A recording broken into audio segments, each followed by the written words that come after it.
Hi, everyone. My name is Andy Carvin, and I'm managing editor of the Atlantic Council's Digital Forensic Research Lab, or DFR Lab. And I'm honored to welcome you to this event to discuss the new report, How Ukraine Fights Russian Disinformation, Beehive versus Mammoth, published by the European Center of Excellence for Countering Hybrid Threats in collaboration with the DFR Lab.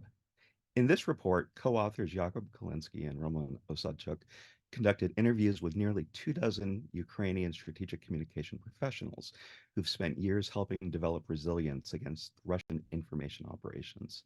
It was through these interviews that they were able to synthesize the most important lessons learned by Ukraine and present them in the report to help European governments learn from Ukraine's experiences. Today, Jakub and Roman will present their findings.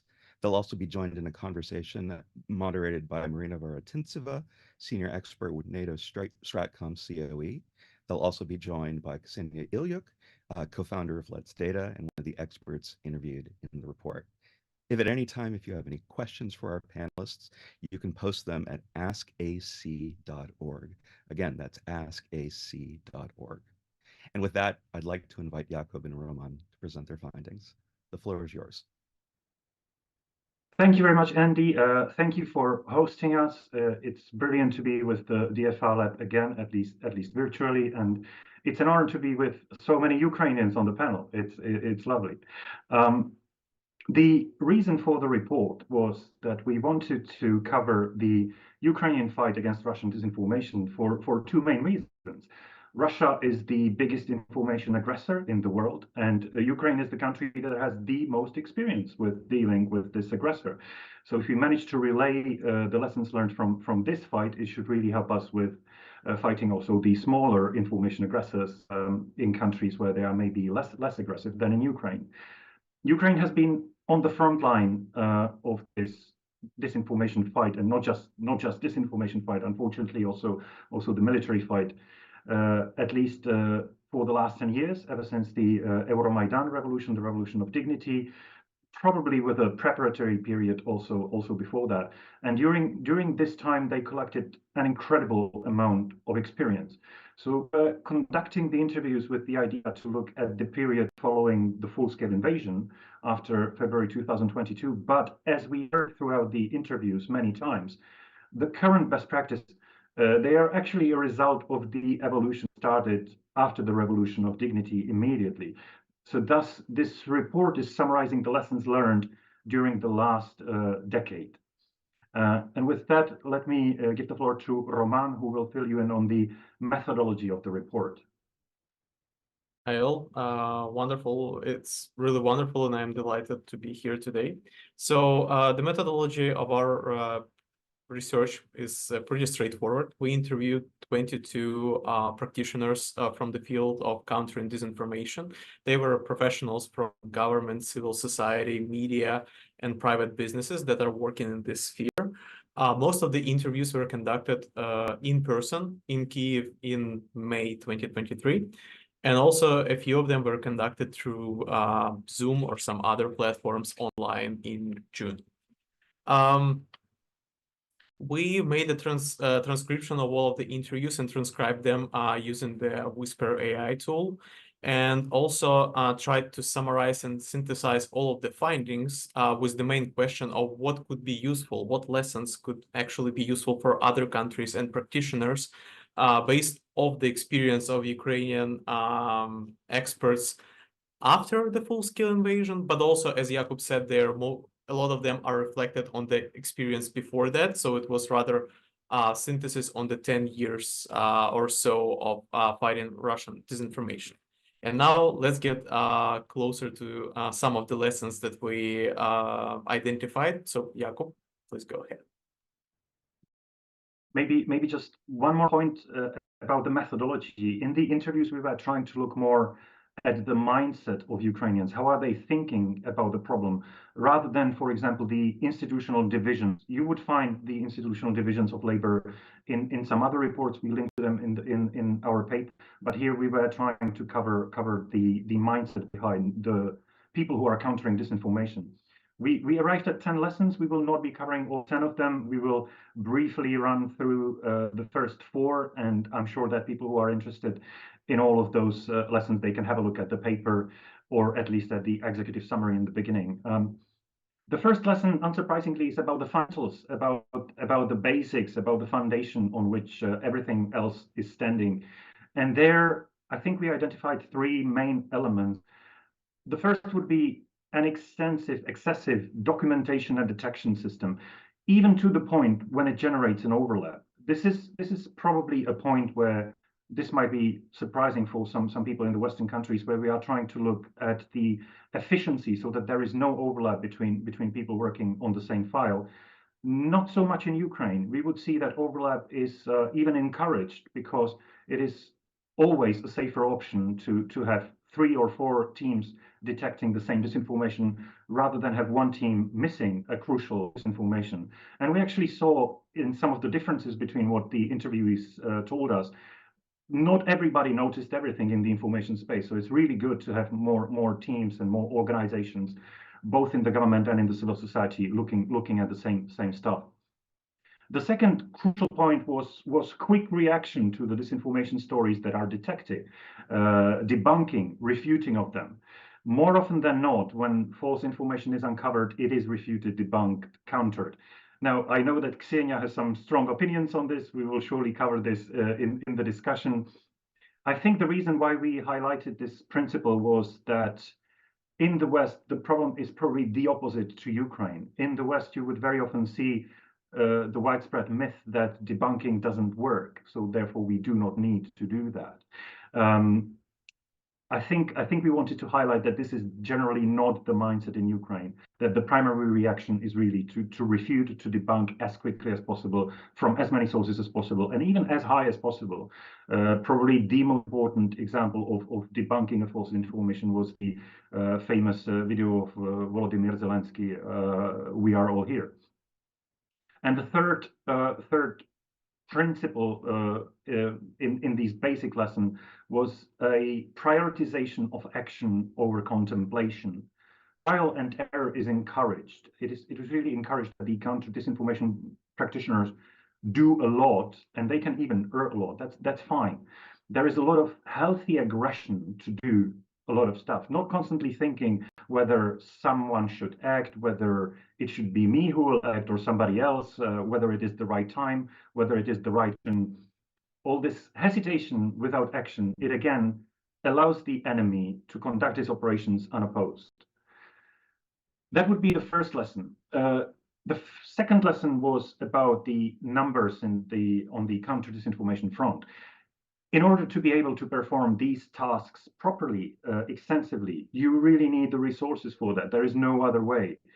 And we are not talking just about the human resources, about the financial resources. We are also talking about the numbers of various institutions involved in the government, be it in the civilian side or in the military side, but also in the civil society, which is incredibly vibrant in Ukraine. And for many years, it was the civil society that was actually leading the counter-disinformation fight.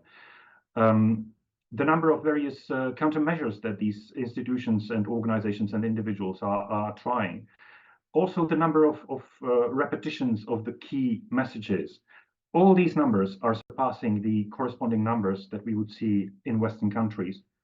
And despite that, Ukrainians know that they are still outnumbered in the information space and they would need more resources, which is why they focus on some regions more than on others. So these would be the first two lessons. And Roman, if you would be so kind and fill us on lesson 3 and 4. Sure. The third lesson is actually coordination and overlap. So basically coordination, as we already mentioned, started before the full-scale invasion of February 2022. Actually, it was coordinated by some organizations like Disinformation Hub, which actually cooperated with different civil society organizations trying to find some general trends, share some know-hows, etc. But also there were like a lot of chats where people and professionals from the field were actually chatting with each other and also looking at the things like trends and what should be actually debunked, how we should react to one thing or another. But when the full-scale invasion started, a lot more people joined the fight. So actually one of our respondents actually told us that half of the country joined the information space to actually counter Russian disinformation. So we cannot actually measure the exact number of people, but there was like a lot, like it was a huge influx, and those people needed some kind of coordination. But what happened is that they actually organized in small groups, and there was horizontal coordination between them. So people self-organized in order to do some specific tasks. For instance, to provide, I don't know, an information of what's happening to them, basically filming outside what's happening, like air raid alerts, civilian infrastructure damage, you name it. Or some other people tried to message Russian citizens, trying to reach out to them and tell them, look at what your government is doing, whenever it didn't work in the end. But actually, there were these efforts as well. Actually, what we wanted to highlight in this lesson is that, as Jakub said, overlap in these different efforts, because a lot of the time different groups, while not coordinated from one specific center, they kind of overlapped and done the same things again and again. But it actually was beneficial in case of some organizations being not able to conduct their activities because of they are relocating, or they are under the denial of service attacks, right? So that's why when more organizations and people are working on similar topics, like let's say debunking or fact-checking of specific disinformation messages, it is better because it creates a safety net in order that some actors might actually not be able to do this thing. Plus, when multiple actors come to the same conclusions based on the same pieces of disinformation, it makes the results more robust and more trustworthy, both for Ukrainian consumers and for the world. The fourth lesson is the cooperation between the government and civil society organizations. Basically, speakers from the governmental agencies that are working on disinformation, Center for Countering Disinformation under National Security and Defense Council, and Stratcom Center under the Ministry of Culture and Information Policy, they are working on these things, but the speakers from there mentioned that actually it is impossible for any country to counter fully the threat of disinformation. So the cooperation between government and civil society organization is a must, because the problem is too big, it cannot be handled by a single actor. But what should be noted here is that coordination is not vertical, right? It's again horizontal and even more bottom up. So it comes from the civil society organizations that could reach out for the government and ask, are you sure that, like, could you confirm to us whether this is true or not? But at the same time, they could reach more audiences than the government will never reach. And also they could change and adjust their research activities better than the governmental agencies. So that's their like more agile and more agility in their approach make them better in tackling this problem of disinformation. But at the same time, some problems cannot be solved by the civil society organizations on their own. For instance, communication with the platforms, or some specific passes for the journalists, right? Because some organizations help with accreditation to foreign journalists, and that's why they need to communicate with government, because government was solving those issues, and that's why this is kind of the great cooperation on multiple things simultaneously. But again, it's not a vertical, it's horizontal cooperation between equal rather than subordinate and the ruler. And Jakub, back to you.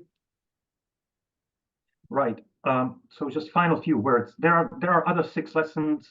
A lesson about the necessity of punitive measures, which used to be quite controversial in the West, at least until the full-scale invasion.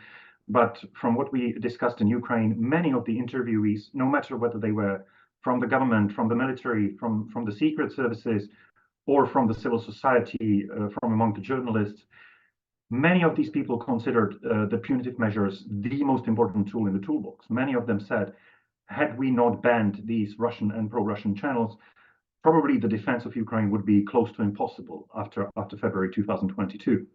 There is a lesson about the role of humor in countering disinformation, how it can help you to reach beyond the typical audiences, how it builds up the morale of the affected nation, and how it imposes costs on the enemy. And also a lesson on how the information war is not over yet, despite some very optimistic stakes in the Western media ever since the beginning of the full-scale invasion.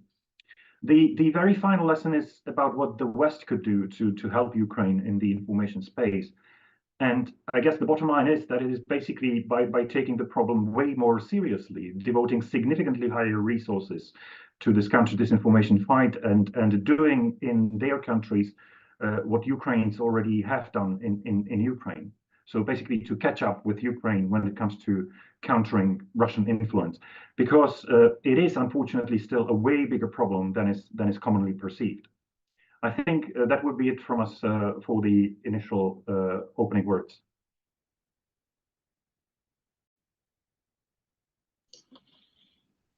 So let's start the discussion, right?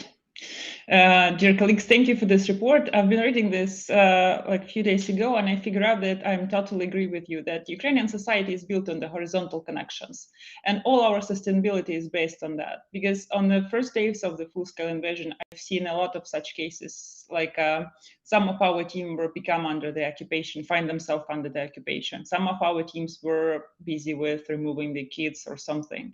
And only these horizontal connections, all this like democratic way of managing all process make a lot of things possible.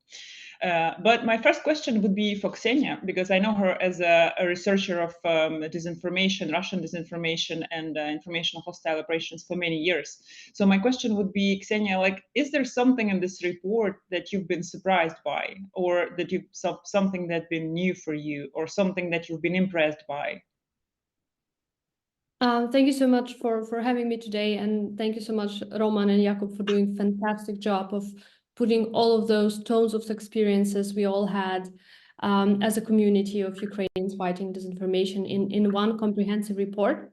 I think I would say that this report is just highlighting very, very well what's been happening in Ukraine. And I could give like my personal example of how I basically, where I was at the start of the full-scale war. So I was back in the day waking up every day at 4 a.m. approximately because of the anxiety, because all of this, the information space was filled with this like, the war is going to happen, the full-scale war is going to happen. We all were very, very nervous and not really understanding what's going to happen. We've been having some preparations in back with the team, even have some evacuation plans. Spoiler alert, nothing worked. But nonetheless, we were trying to prepare. And because I was waking up very early, like every time, the first thing I will look in the phone and like, okay, all good. I could try go back to sleep.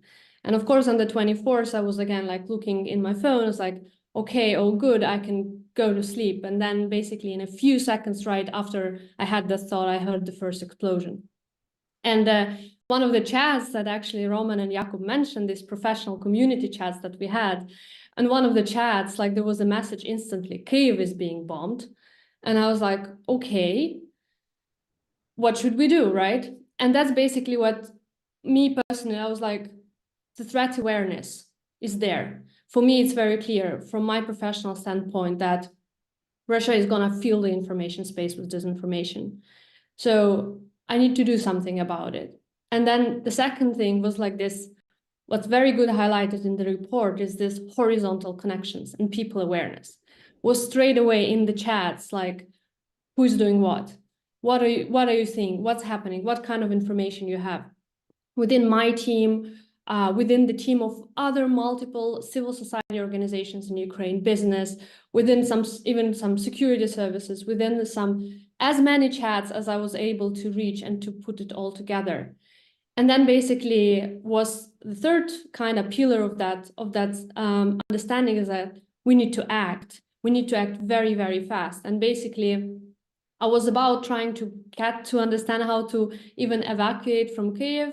As Marina mentioned, we all were like, there was a physical threat, very literal physical threat that like caught us all off guard in that sense.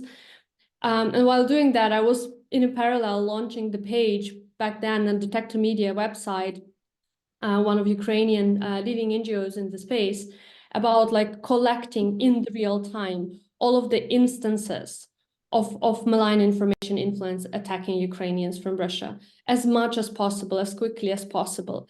And it escalated so quickly Like the thing that we were publishing, the coordination we had, this like super horizontal, super unstructured, but coordination, putting all in one place.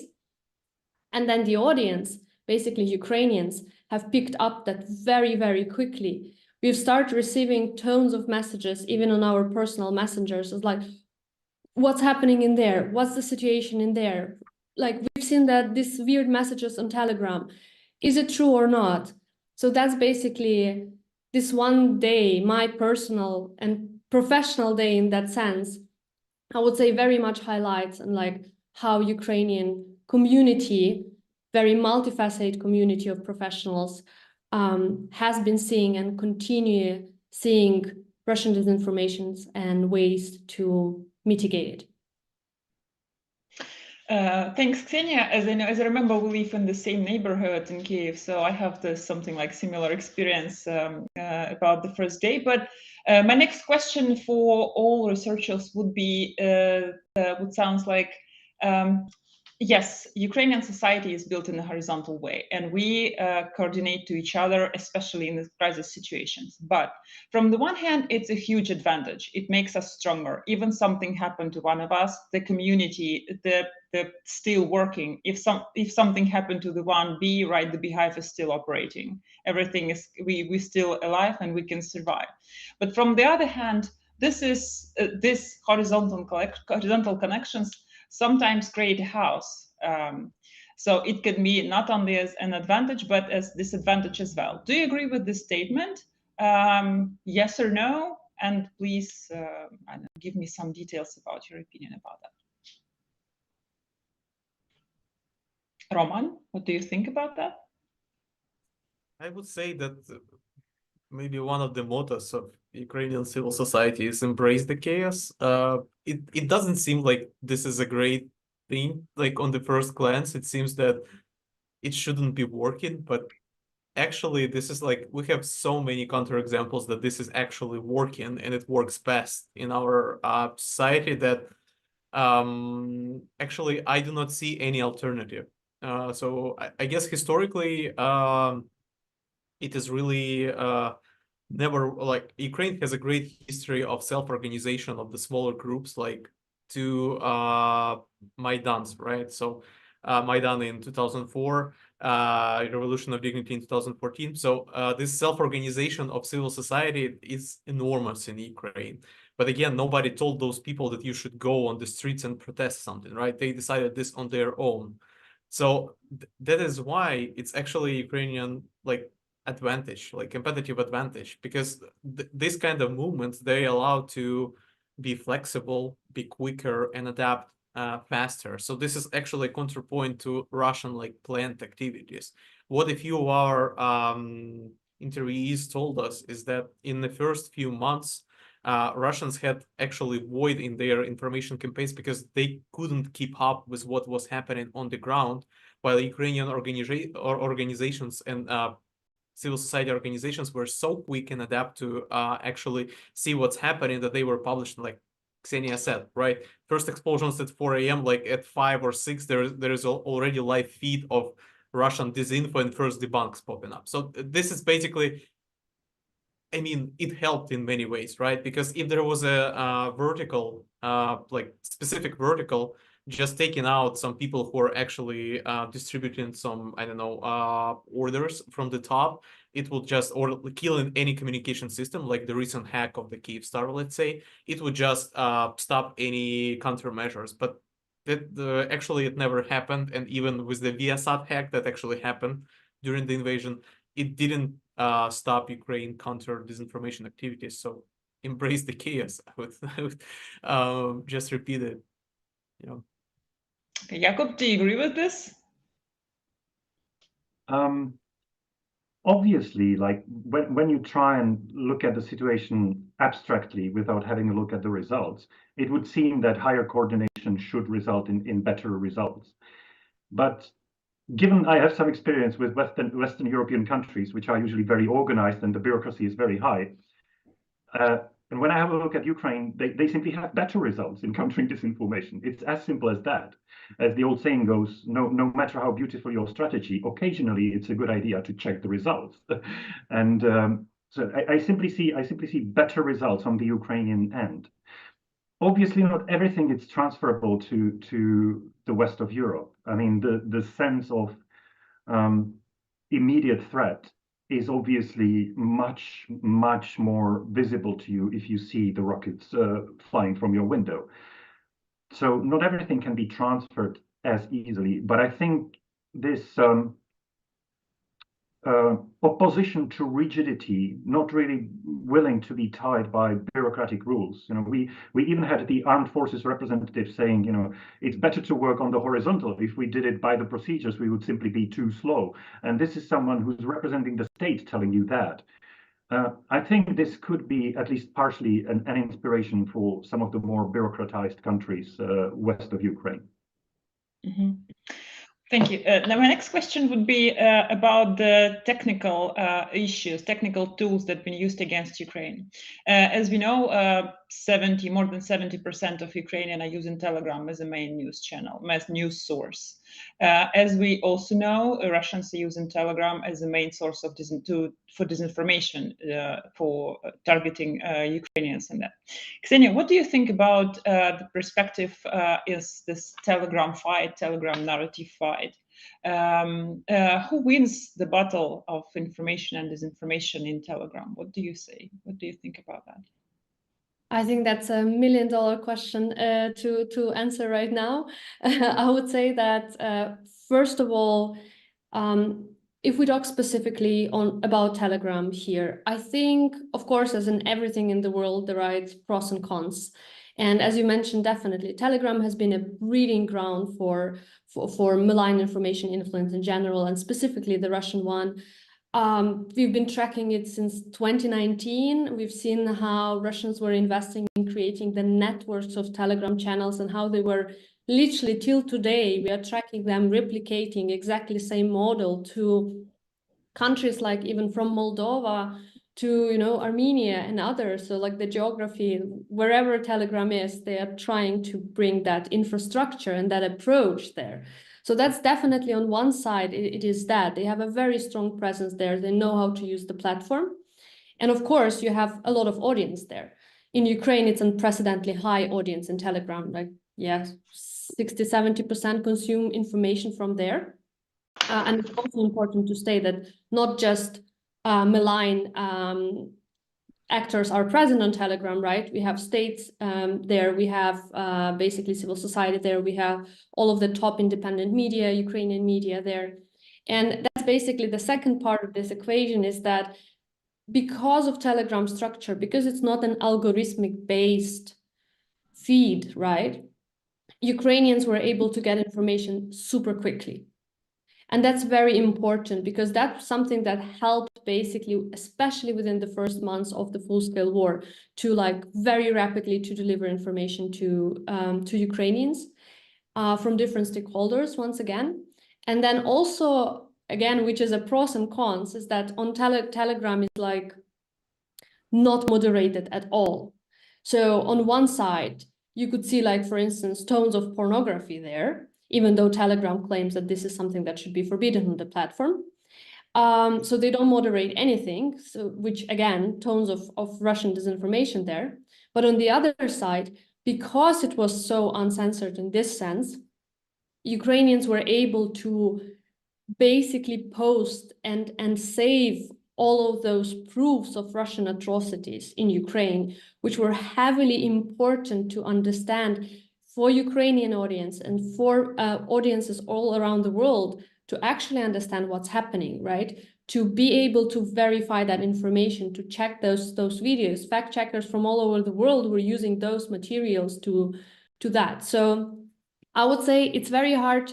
I wouldn't dare to say like who is winning, who is losing, because I would say it's a very abstract concept in a situation like this. Today, you know, we are winning, tomorrow, successful campaign, and we are losing. There is no such thing as winning, actually. The fight is like ongoing. It should never stop in this sense.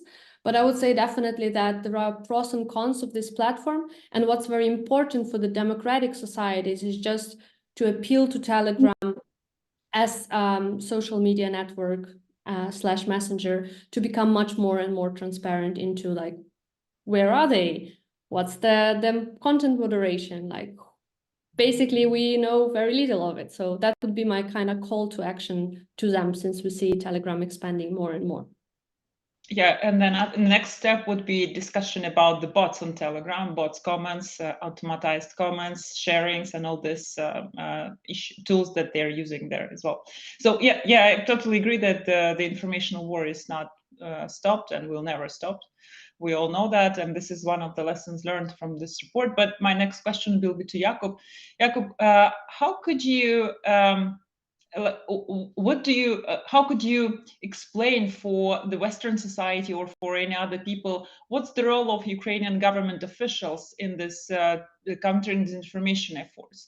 Do you consider them as a successful or not successful? What do you think about their political presence and political, the political leaders' input into this, like the statements or debunking or proactive communications?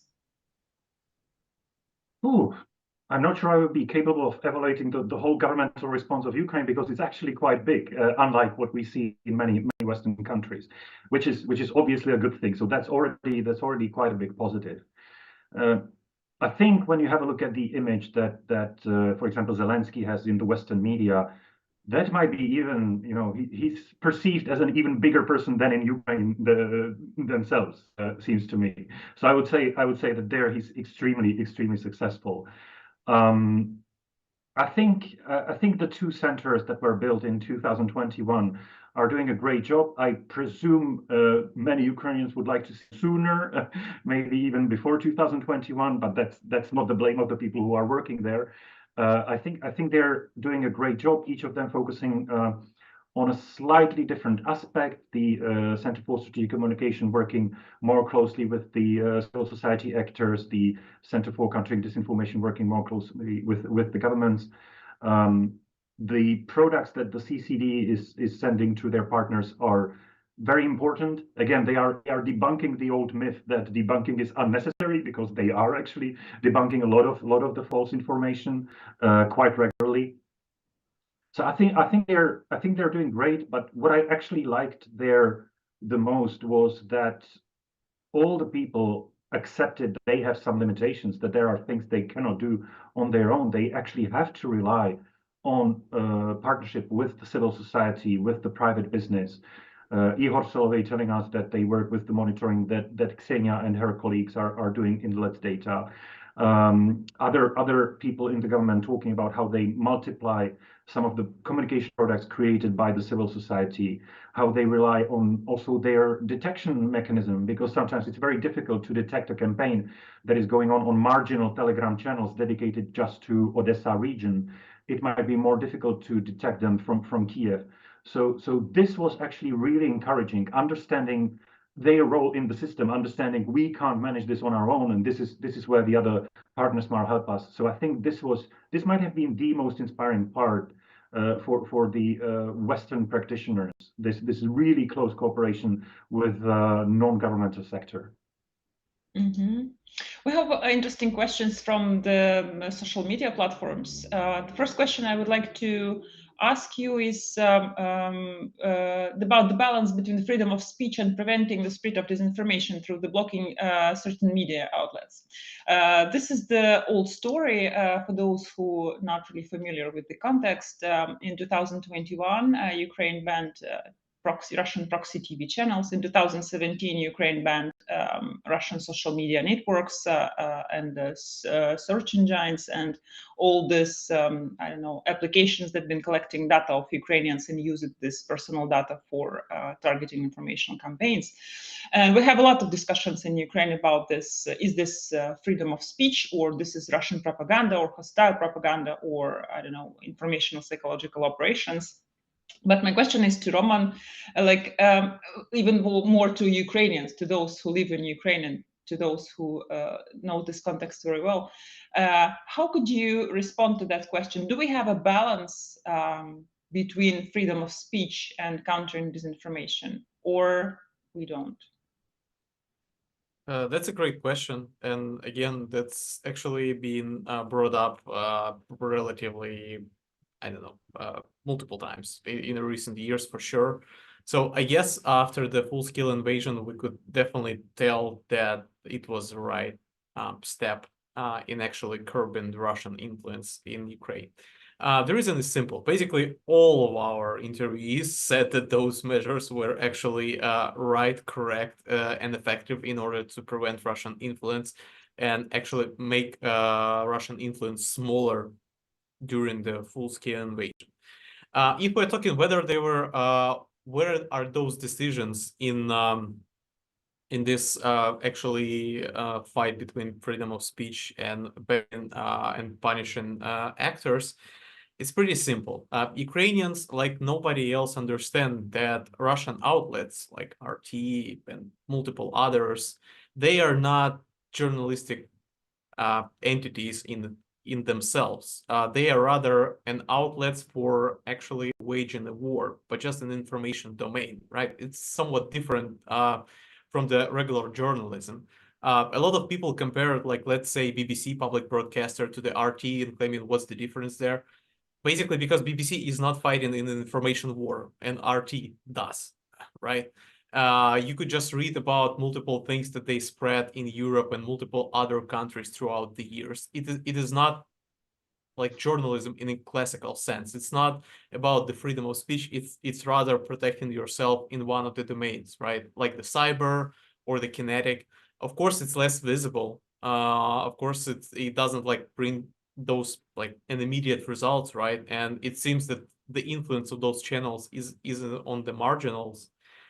But actually, as you said, there were also like Russian social media ban that collected enormous amount of data on Ukrainians.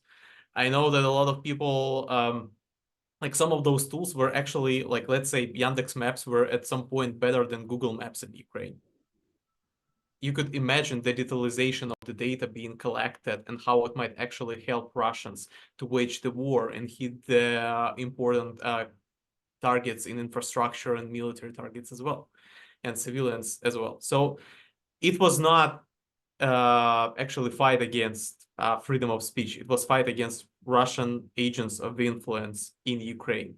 And also, it should be mentioned, Ukraine has a diverse media scene. There are people who are criticizing government and like literally any other day. So it doesn't mean that Ukraine is like uniform in their media sphere and that there's actually people that are, I don't know, controlling the media space. No, it's vibrant, it's diverse, and this is like dialogue is happening every day, and everybody gets criticized if they do something bad. Just go on Ukrainian social media or like any media that actually, I don't know, stream themselves online or run social media and just read this. It's like government being criticized, people around being criticized. It is vibrant and free and democratic actually debates are happening every other day. You know, I agree because everyone, yeah, you can open any Ukrainian website or social networks and you can see a lot of people criticizing the government, the president, whatever.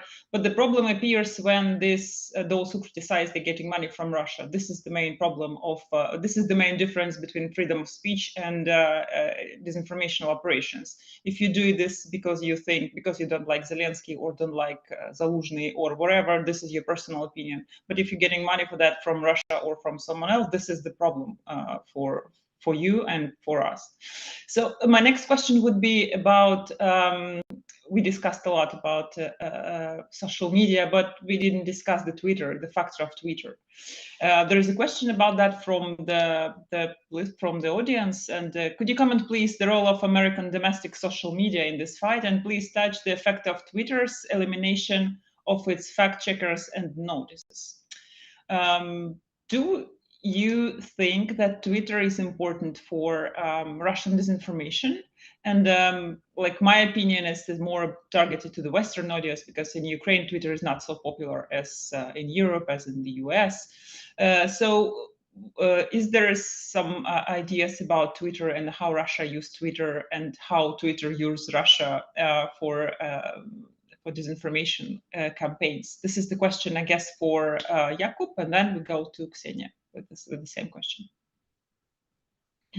No, I'm I'm sure Ksenia will actually have even better information than I do, but no, definitely Twitter is still an important information space for the Kremlin. In many countries, you would see the kind of information elite, the journalists, the opinion makers, the politicians, or people working for political parties. So that's quite an important target audience. And if you manage to influence some really big accounts there, you can make a difference in the decision making of a country, which is after all the whole point of conducting these information operations. We saw just very recently, the news broke just a few days ago about this big operation in Germany, some 50,000 accounts on Twitter, which tweeted around million posts, I believe. Frankly, I think this is just the tip of the iceberg. I do believe that this campaign might be way bigger than what has been discovered. So Twitter is definitely still quite an important platform for the Kremlin. When it comes to the policies implemented by the platforms, it's probably no big secret that it used to be significantly better before the current ownership. So currently it's definitely not looking as well. I guess we need to see a bigger pressure from the policymakers on both sides of the Atlantic to deal with this problem properly. It ties a little bit to what Roman was saying about the understanding that the Russian pseudo-media are no media at all. They are just part of the Russian army, and the army isn't even making it a secret. They are giving the pseudo-journalists medals for participating in wars.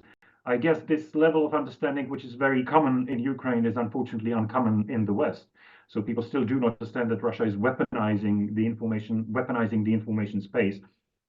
And therefore, we see this negligence when it comes to countering these efforts on social media. So I would definitely like to see more efforts from the platforms rather than less, which is what we see now. Ksenia, what do you think about this? I definitely agree with Jakub. I would say that, like, first of all, with the start of full-scale invasion, the amount of Twitter, those in Ukraine who use Twitter actually almost doubled. And actually, one of the reasons why it happened is because Ukrainians wanted to fight Russian disinformation on Twitter as well. So there's like lots of people who went on Twitter and registered on Twitter, now X, specifically because they wanted to participate in different, like, promotion of different hashtags, postings to deliver information, truthful information about what's happening in Ukraine to the foreign audiences. It's actually, if you want to see how Ukrainians can horizontally coordinate, Twitter is the best space for that. Ukrainians were able to hold Twitter trends for hours during the Twitter storms that they wanted to create. So this is a fascinating thing. And yes, it basically answers to the question is that there is a lot of Russian disinformation on Twitter, and targeting different audiences, targeting democratic countries as well as other countries as well, in different languages, multiple languages. Through my experience of analyzing Twitter within Let's Data, we've been we were discovering even disinformation on Twitter about nuclear weapons in Flemish. So, like, they could go very targeted if they want to. And also, this is like about the world. And about Ukraine, if we talk about Ukraine, also one of the researches that we did was trying to understand how Russia, within the network of its users, pro-Russian users on Twitter as one of the social media, weaponizes gender and sexuality. And I was shocked because on X we actually identified hundreds of thousands of tweets where these accounts were basically justifying rapes of Ukrainian women, calling to basically, like, repeating all of the main narratives of Russian propaganda and disinformation, calling to target Ukrainian gays, to execute them publicly, because they are allegedly, in the eyes of Russian propaganda, the part of how NATO owns Ukraine, and all of this parallel universe of crazy narratives that they are making up.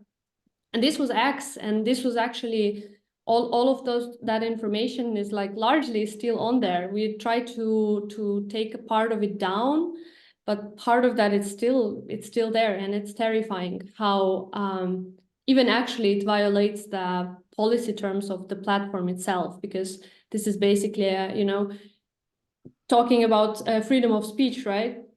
Okay, even if you put like disinformation and coordination aside, there is a very basic violation of hate speech, calling to violence and other things that Russian disinformation is using heavily on different platforms that we are actually ignoring using this debate of freedom of speech, because that's not the debate we should have in this kind of discussions, having these examples like the example I've mentioned.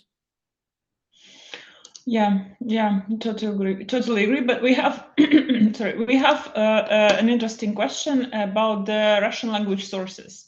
Like, do you have some kind of conclusion concerning Russian language sources of information? Do you find more effective for Ukrainians to avoid all of them, or there is some gradation? If so, what is it? Is the question from Andrei, journalist? And like Russian, when people asking about Russian language sources, often they mean not only Russian language sources for Western audience, but often they mean Russian language sources for Ukrainians as well. So if we can discuss this a little bit, Roman, what do you think about this? That's a really interesting question. I think we should understand that there is like a lot of different channels, like Russian state-owned channels that are definitely spreading state point of view, that are spreading propaganda and disinformation. So they probably should be avoided. But I wouldn't say that Ukrainians should not be reading, at least experts that are actually analyzing it, because by analyzing official sources, you could understand what's happening and what's being broadcasted to Russians, right? Basically, it is a way to know your enemy. That's why you need to read it to understand your enemy and what's their positions. But if we're talking about if the person wants to build out an expertise in the region, let's say, I would say, I don't know, go for the media that are publishing both, let's say, in Ukrainian or in Russian in Ukraine, or media that publish in Russian as well alongside other languages, but not necessarily like owned by Russian state, right? Because even few Ukrainian media, they publish their news in Russian, so you could read basically normal coverage of what's happening. But it is not, I don't know, it should not be, I don't know, banned, because for some people who know Russian but do not know Ukrainian, it might be a way, like a window of knowing what's happening on the ground.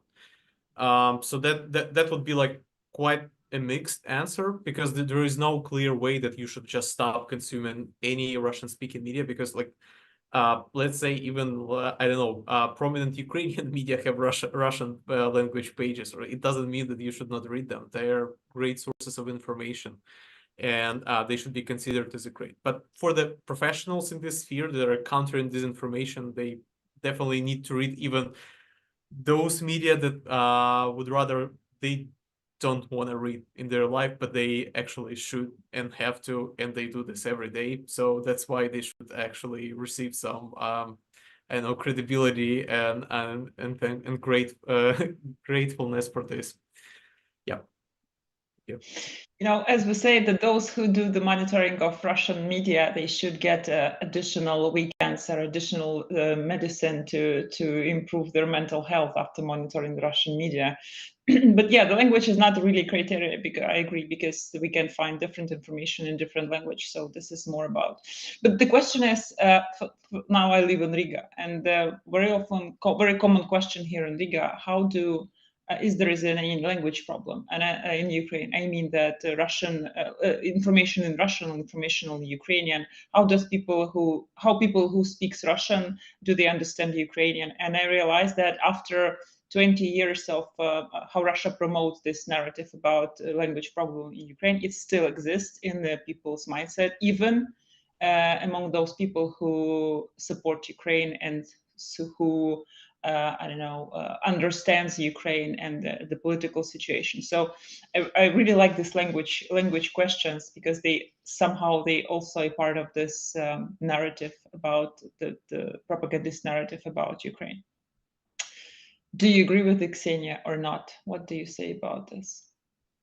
I would say that we actually, like, one of the reasons I got into artificial intelligence is basically not to read Russian media and any Russian controlled sources of information directly. Sometimes it's a highly toxic information. So I would encourage you to use technology and not to read it yourself, because it's very honestly, but like we have an analyst team, right, that sometimes have to deal with it directly, who go into it. Like, there is an extent to which we use technology, but then of course there are cases where you have to dive into that. And it became a question at some point that we at Let's Data had to do trainings, have to develop guidelines of how to read that, because even though these are professionally trained people to basically identify malign information influence, they realize that after reading that amount of this kind of content, even understanding that, having very clear understanding of what they're gonna read, right? They were suddenly having mood swings, frustrations. They were literally feeling mentally bad. And that was actually all of what they had in common is this. So we've started introducing a lot of things and practices in that. So that's about that side. But definitely, I very much agree that, like, Russian language as itself is not a criteria for that. And that is also something very important to understand for the democratic societies, is that Russian disinformation does not come only from Russia-related things like the language or the sources. As I've mentioned, we found Russian disinformation in Flemish. We find it so locally targeted, being covered up in such a small, even like local media, social media page, right? So this is something that's very important to understand, that they know their audiences and they follow their audiences, and they know how to micro-target very well, and we can see them in any forms and shapes. So yes, unfortunately, it would have been much easier for us if that would be the only criteria to look into. Yeah, in your report, there is 10 lessons learned. We discussed 4 of them, but I would ask you, is there some like 11th lesson learned that not been included in the report, but it's important to discuss it, or important to present it, or maybe it's some insight for those who made this research? Jakub, what would you say for that? I have to admit, you surprised me here a little bit, because I was trying to put the most, or I think we both with Roman were trying to put the most important stuff in the paper.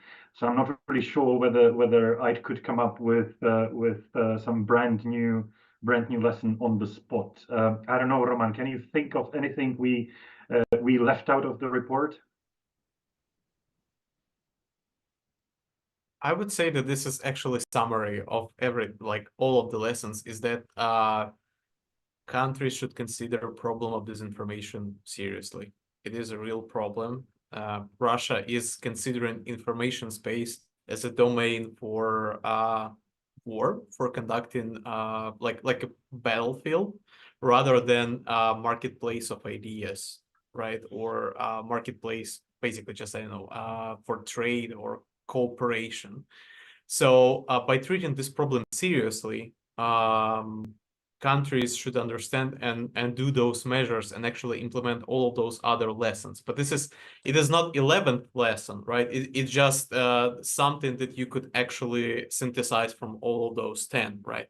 That you need to treat the problem as serious and actually react to it. Because in many countries, it is being acknowledged but not acted upon, right? There are no specific measures being acted on this, and not so many people in societies understand how erosive this kind of thing might be, and that it should be treated seriously, because it could actually impact democratic institutions like elections.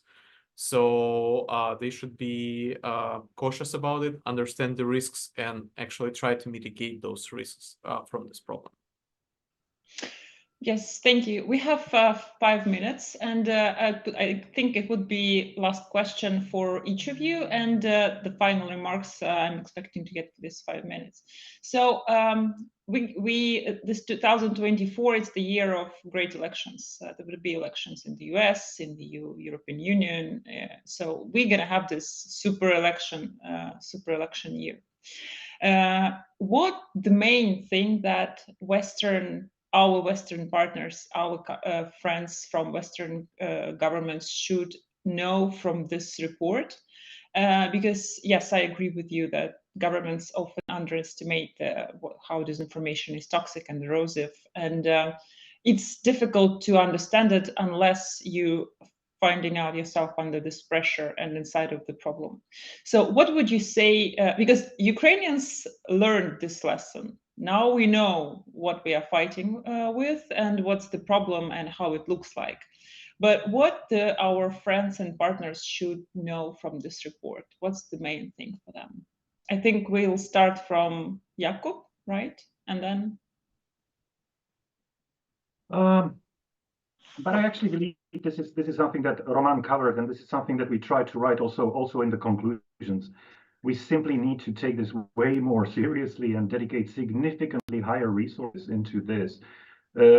What we highlighted already in the first lesson, in many countries in Europe, and I presume in North America it might be quite similar, the teams that are supposed to counter disinformation, they don't even have the resources to detect disinformation cases. You know, when you don't have even that, you can't do anything else properly. This is really the basic thing. So if you don't even know what's happening in your information space, how are you supposed to actually counter the whole problem? We don't know about the specific numbers, like how many disinformation channels Russians control, how many messages do they spread, how many people do they target, how many people do they successfully persuade. We don't have these numbers. I mean, imagine we would be fighting the COVID pandemic without knowing how many people got the virus, how many people got vaccinated, how many people died, how many people are in the hospital. It would be impossible. But we are in this situation with disinformation. We have been in this situation ever since Russia renewed their ongoing day-to-day information aggression, which was after the Euromaidan and Revolution of Dignity. So we have been in this situation for a decade, and we still haven't solved it. We still keep only talking about it. So yeah, taking it way more seriously, dedicating significantly higher resources, and trying to learn from Ukraine before we actually are in the same situation as Ukraine is now. I guess that would also be wise. We had one interview with Roman where we got questioned, like, how can you transmit these lessons that a country at war learned to a country that doesn't have the war? And I guess we try to say, you know, it would be wiser to learn these lessons before you have the war there. I don't think you want to deal with these questions in the same situation as Ukraine is dealing with them. Okay, thanks. Roman, would you like something to add? I would say that actually one of our lessons is actions speak louder than words. So act on this, right? Basically, do at least something. I don't know. Do media literacy courses. Provide some resources to counter disinformation. Do the things that are being described in multiple of other lessons, and perceive the problem, treat it seriously, and do something, right? So because action is prevalent over the contemplation. It should be it should receive preferential treatment. You should do something rather than contemplate and discuss whether you should react or not, because it might be too late at some point. So I would be brief. Okay, thanks. Ksenia, what do you think about the main result? First, I would very much agree with what Roman said and Jakub, and emphasize specifically that situational awareness on all of the levels is super important at this point, because what we see as well very much is that everyone is like super concerned with oh, disinformation is such a big problem. Yeah, we all have elections. what a problem, what we're all gonna do, but there is nothing behind that. In a sense, like there is no understanding how does it look like, right? When we are talking about like the impact of Russian disinformation on the elections, what specifically do we mean by it? You know, like how they are doing it, like how effectively they are doing it, like what's their main goal? To just distort the elections, to promote a certain candidate, if we talk about election, about the society the same way, right? To just destabilize it, to create a certain group or weaponize it against the other group. Very often in a lot of countries, we don't know that at this point, because again, no actions comes after this like general awareness. So I very much urge to formulate that situational awareness and formulate it right now. We are actually living at the fantastic time from the perspective of technology. We have fantastic technology that could help us doing it right now, the things that we were not able to do 2 years ago, or that would be heavily expensive and super long. So we have that technology. We have, unfortunately, what we have in Ukraine, but we have this experience, right? So acknowledge the problem, try to understand the scope of the problem, what are the main